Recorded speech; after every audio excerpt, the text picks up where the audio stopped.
Dis-moi avec qui tu marches, je te dirai qui tu es. Ah, je sais que c'est banal, tout le monde a entendu ça. Mais j'aimerais te parler de quelque chose de plus pragmatique à ce sujet.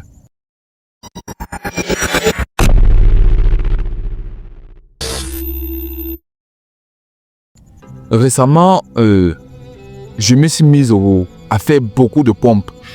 Je m'étais mis 2 pour objectif d'atteindre 100 pompes. Et j'ai mon partenaire avec qui on a l'habitude de faire toutes les activités physiques. Lui, il pouvait partir à plus de 150, 200, 250. Mais moi, je souffrais toujours à faire juste 100 pompes. Mais récemment, on a travaillé ensemble. Sans toutefois se dire quoi que ce soit, je me suis rendu compte que je suis arrivé à 250 pompes. Mais je me suis assis après, je me suis posé la question.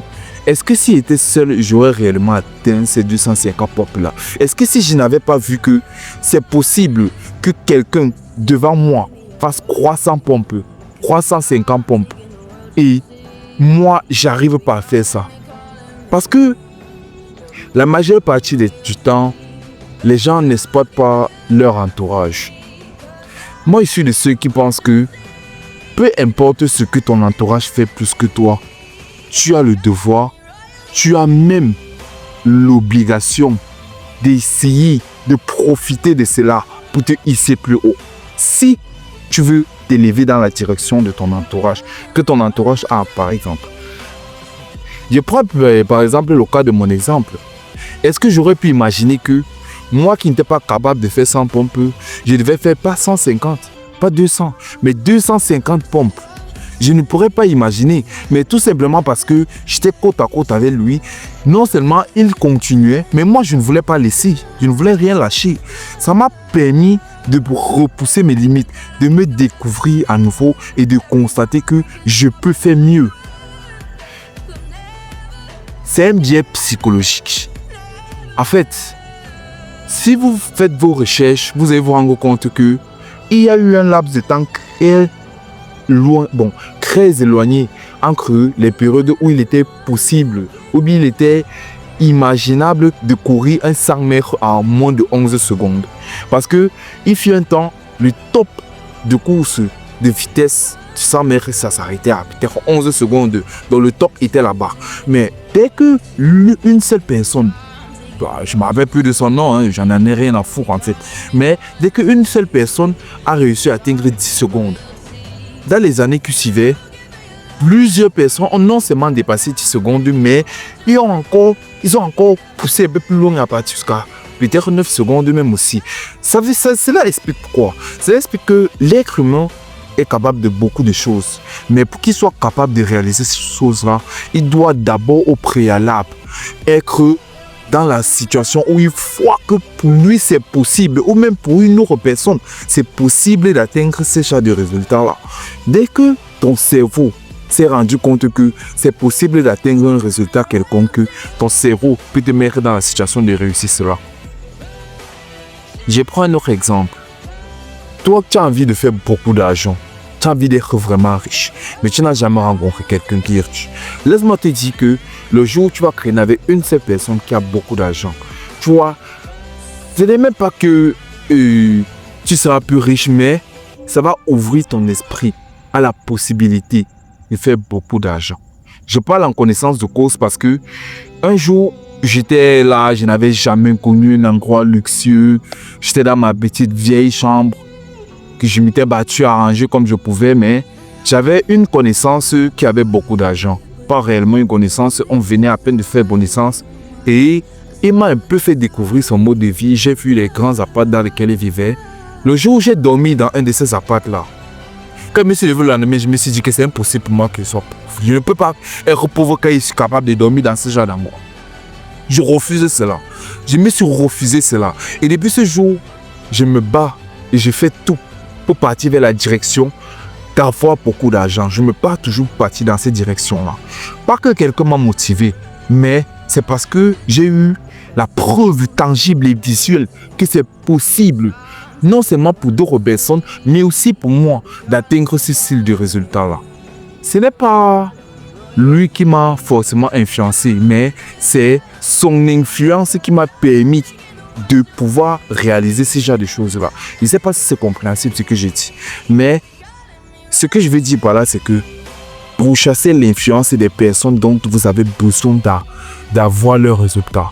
Si par exemple tu as envie je dis n'importe quoi, d'être extrêmement charismatique et que tu rencontres une personne que tu trouves extrêmement charismatique, n'essaie pas de créer du miracle.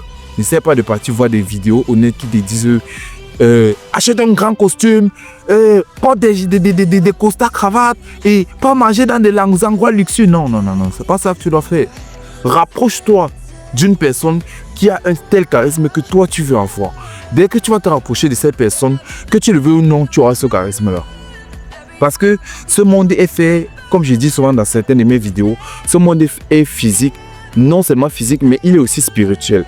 Et dans la spiritualité, il y a un facteur clé que l'on nomme l'énergie. L'énergie, c'est quoi? L'énergie, c'est quelque chose qui nous entoure. On écoute souvent dans les animés ce qu'on appelle l'aura, l'énergie, le ki. Ça existe en réalité. On dégage une énergie, nous, êtres humains, qui peut influencer les autres personnes qui sont autour de nous.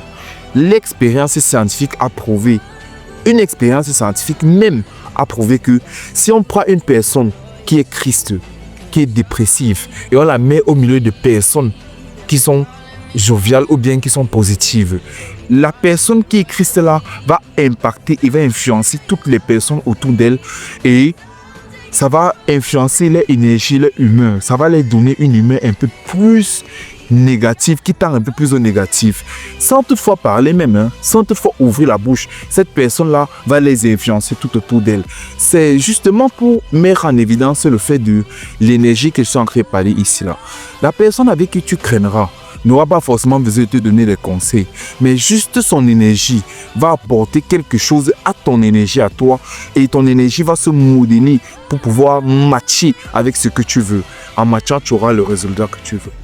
C'est pour ça qu'on dit souvent que même si tu ne crois pas aux fantômes, si tu crains avec 5 personnes qui croient aux fantômes, tu finiras par croire aux fantômes. Ils n'auront pas besoin forcément de te convaincre de croire aux fantômes, mais l'énergie dans laquelle ces personnes vivent leur vie va t'influencer toi et involontairement ou volontairement, tu vas finir par penser comme eux. Alors, je te raconte tout ceci là, pas pour te faire écouter de belles histoires, mais pour t'éveiller et pour te faire comprendre que tu dois choisir minutieusement les personnes avec qui tu crées. Tu dois avoir un objectif précis et bien défini lorsque tu te décides de créer avec telle personne ou telle personne. La vie n'est pas un jeu, la vie n'est pas un amusement.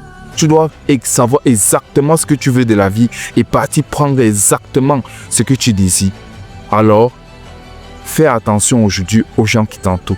Si tu es entouré de personnes négatives qui te tirent vers le bas, refais un examen de conscience, revois tes priorités et n'oublie jamais que tu as la possibilité de toujours quitter une situation qui ne t'arrange pas. Si tu avais des personnes qui passaient temps à pouvoir fumer, sortir, chercher des femmes, et si tu vois que toi ça ne t'arrange pas, tu aspires mieux, lâche ces personnes-là. Tu ne perdras rien. Rassure-toi, tu ne perdras rien. Tu rebâtiras de zéro, peut-être, mais en quittant de zéro pour atteindre 1, tu auras totalement changé de paradigme et ça t'ouvrira une nouvelle porte qui pourra te faire découvrir une facette de la vie que tu n'auras jamais imaginée auparavant. Alors, fais un meilleur choix de ton entourage et surtout, porte-toi bien. Bispat.